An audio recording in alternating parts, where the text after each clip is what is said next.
সচিব সহ মিথুন সহ সব অন্যান্য উপদেষ্টা এবং নেতৃবৃন্দ, শুধুমাত্র শ্রদ্ধা জানানো যে আমাদের জুলাইয়ের অন্যতম শহীদ, এই শহীদ তো শুধু ব্যক্তি মানুষের প্রাণ উৎসর্গ নয়, একটি জাতিকে পরাধীনতার হাত থেকে, পরাধীনতার শৃঙ্খল থেকে মুক্ত করা, নতজানু একটি রাষ্ট্র থেকে স্বাধীন রাষ্ট্রে পরিণত করার যে অঙ্গীকার নিয়ে জীবন দিয়েছে, তার মধ্যে একজন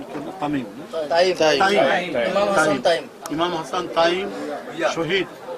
তার এই আত্মদান এটা বড় তাৎপর্যময়, এটা অত্যন্ত গুরুত্বপূর্ণ। একটা মানে ধানের ক্ষেতের মধ্যে জমিতে সে একটি শুয়ে আছে, কবরে সে শুয়ে আছে, বাংলাদেশের রাজধানী এবং বড় শহর থেকে একবারে প্রত্যন্ত অঞ্চলে অনেক দূরে, কিন্তু তার এই আত্মত্যাগ কিসের জন্য, এটা যেন মানুষ ভুলে নেওয়া যায়। এই তাৎপর্য যেন আমরা প্রতিনিয়ত প্রতি মুহূর্তে আমরা যেন স্মরণ করি।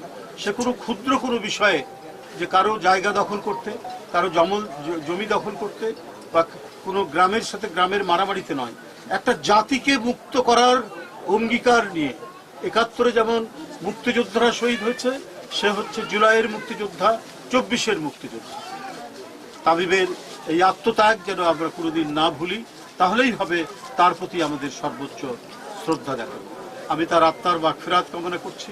তার মা এখানে উপস্থিত রয়েছে, আমরা তার প্রতিও শ্রদ্ধা জানাচ্ছি। সন্তানহারা মা, তার বুক খালি করে চলে গেছে, কিন্তু আজও সে তার স্মৃতি নিয়ে, তার শোক নিয়ে আজও বেঁচে আছে।